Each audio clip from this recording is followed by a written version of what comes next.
Narinig nyo na ba ang Filipino Guerrilla Forces o FGF? Sila ang mga modernong bayani, voluntaryong naglilingkod para sa komunidad at bayan. Kamakailan sa Cuyapo, Nueva Ecija, itinayo ang kauna-unahang kampo ng FGF, sentro ng operasyon sa Northern Luzon at Region 3. Hindi na sila basta grupo. Ngayon, may sarili na silang tahanan para sa pagsasanay at pagpaplano ng mga proyekto. Ang kampong ito ay sagisag ng lakas, pagkakaisa, at dedikasyon ng FGF. Ngunit higit pa rito, kailangan ng kampo ng pangalan na may bigat at inspirasyon. Matapos ang masusing pagpili, tinawag itong Kampo General Mariano Llanera, isang pangalan na sumasalamin sa tapang at pagmamahal sa bayan. Ang bawat papasok dito ay magdadala ng diwa ng general, tapang, husay, at panindigan para sa kalayaan. Sa pangalan pa lang, pundasyon na agad ito ng kabayanihan ng Pilipino. Sino si General Mariano Llanera? Para sa mga taga Nueva Ecija, siya ang mukha ng tapang at paglaban. Siya ang utak ng unang sigaw ng Nueva Ecija noong 1896. Kasama ang mga mandirigma, sinalakay nila ang garrison ng Kastila bilang deklarasyon ng kalayaan. Ang kanyang koneksyon sa gitnang Luzon ay malalim. Dito niya binuo ang hukbo at pinamunuan ang pakikibaka.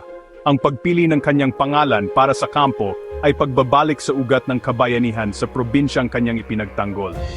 Hindi lang siya mandirigma, kundi leader na nagbigay inspirasyon at lakas ng loob sa mga kasamahan. Ang Kampo General Mariano Llanera ay pagpapatuloy ng kanyang misyon, paghubog ng mamamamayang handang maglingkod at magtanggol. Ang kwento ni Llanera ay kwento ng mga ordinaryong Pilipino na naging bayani. Sa kanyang pangalan, buhay ang alaala at inspirasyon ng kabayanihan. Isa sa mga di malilimutang simbolo ni General Llanera ay ang kanyang itim na bandila na may bungo at buto. Bungo ni Llanera. Sa mga kaaway, ito'y babala. Sa mga Pilipino, sagisag ng tapang at paninindigan. Ang itim na kulay ay sumasalamin sa dalamhati ng bayan, ngunit higit pa rito, sa diwang hindi sumusuko.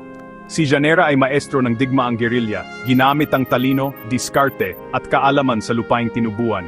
Ang kanyang taktika biglaang pagsalakay, mabilis na pag-atras at paggamit ng lihim na daan, naging sandata laban sa mas malalakas na kalaban.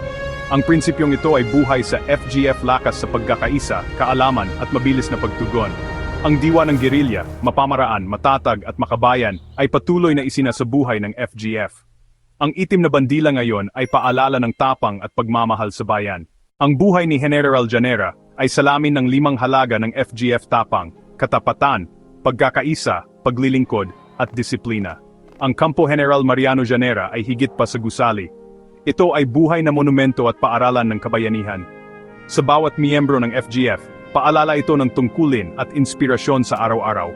Para sa kabataan, ang kampo ay tanglaw at gabay sa pangarap na maglingkod sa bayan. Dito, natutunan nilang ang kabayanihan ay hindi lang kwento, kundi gawa. Ang kwento ni Llanera ay kwento rin ng bawat Pilipinong handang magsakripisyo para sa kapwa. Ang Kampo Llanera ay sagisag ng pag-asa, pagkakaisa, at lakas para sa Diyos, bansa, at pamilya. Panatilihin nating buhay ang diwa ng kabayanihan. Dahil sa bawat isa sa atin, may bayani.